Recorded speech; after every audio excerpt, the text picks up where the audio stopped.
ചരിത്രത്തെ മനസ്സിലാക്കുമ്പോൾ പലപ്പോഴും നമ്മൾ രണ്ട് വിധത്തിൽ ചരിത്രമുണ്ടെന്ന് പറയാറുണ്ട്.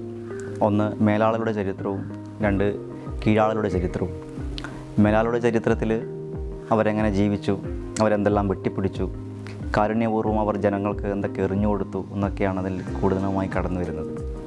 പലപ്പോഴും നമ്മൾ പാഠപുസ്തകങ്ങളിലൊക്കെ തന്നെയും അത്തരം മേലാളരുടെ ചരിത്രങ്ങളാണ് നമ്മൾ കൂടുതലും പഠിക്കുന്നത്, അല്ലെങ്കിൽ അതിനെ നമ്മൾ മനസ്സിലാക്കുന്നത്. ആ നിലയിലും ഒരു വലിയ ചർച്ച ഉയർന്നു വന്നുകൊണ്ടിരിക്കുന്നൊരു കാലം കൂടിയാണ്. എന്നാൽ കീഴാളർക്കും ഒരു ചരിത്രമുണ്ട്. അവരെങ്ങനെ ജീവിച്ചു, അവരെങ്ങനെ സമരം ചെയ്തു, അവരെങ്ങനെ സംസ്കാരം കെട്ടിപ്പടുത്തു തുടങ്ങിയിട്ടുള്ള ചരിത്രങ്ങൾ.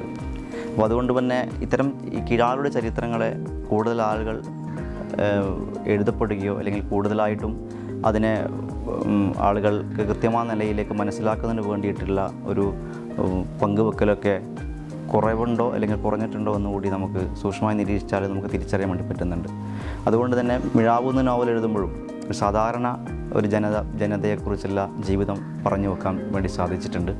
ഒപ്പം തന്നെ കീളുവാരങ്ങളിലേക്ക് വരുമ്പോൾ പൂർണ്ണമായും അരികുവൽക്കരിക്കപ്പെട്ടു പോയ ഒരു മനുഷ്യരെക്കുറിച്ച്, അവരുടെ ജീവിതത്തെക്കുറിച്ച്, അവർ കടന്നു വന്ന നാൾവഴികളെക്കുറിച്ച്, അവരനുഭവിച്ച യാതനകളെക്കുറിച്ച്, അവർ നടത്തിയിട്ടുള്ള ചെറിയ ചെറുത്തുനിൽപ്പുകളെക്കുറിച്ചൊക്കെ ചേർത്ത് വെക്കാൻ കീളുവാരങ്ങൾ എന്ന പുസ്തകത്തിലൂടെ കഴിഞ്ഞിട്ടുണ്ട്. അപ്പോൾ തീർച്ചയായിട്ടും അതിലും പ്രമേയം തിരഞ്ഞെടുക്കാൻ കഴിഞ്ഞതിൻ്റെ സന്തോഷവും സംതൃപ്തിയും ഇപ്പോൾ ഓരോ വായനക്കാരിൽ നിന്ന് അവരുടെ വായനാനുഭവങ്ങൾ കിട്ടുമ്പോൾ ഉണ്ട് എന്നത് കൂടി ചേർത്ത് വെക്കുകയാണ്.